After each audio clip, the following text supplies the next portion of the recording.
deeper because this is where people start confusing consent with control. And those are two separate and very different things. Let me be abundantly clear. No one owes anyone sex. A spouse has bodily autonomy. They can say no. Yes, they can say no at any time. They can be in pain, shut down, exhausted, hormonally changed, traumatized, or simply unwilling. That is real. Those things happen. I have talked about this extensively in other videos. But bodily autonomy is not the same thing as total authority over another person's erotic life. Because once the message becomes, I'm ending sex, I'm not fixing it, you don't get to cope, you don't get to adapt, you don't get to renegotiate, you don't get to leave, we are not longer talking about consent here. We're talking about control. This is ownership logic. I don't want sex with you, but I still control your sexuality.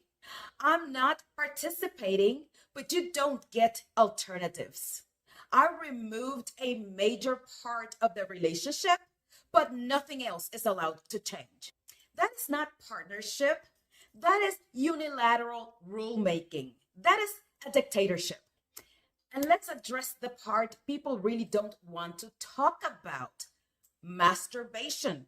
If someone ends sex and refuses repair, and then tries to ban masturbation from the other person, that tells you everything. Because at that point, masturbation is not betrayal, which actually never is.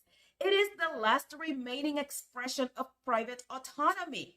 You do not get to refuse participation and then claim jurisdiction over every remaining erotic pathway your partner has. And when it goes further, you can't even be attracted to someone else. Now, we're not just controlling behavior. We are trying to control the mind of the other person. But attraction is not infidelity. Fantasy is not betrayal. And a human being does not stop being sexual because their spouse made a unilateral decision about the sex in the relationship.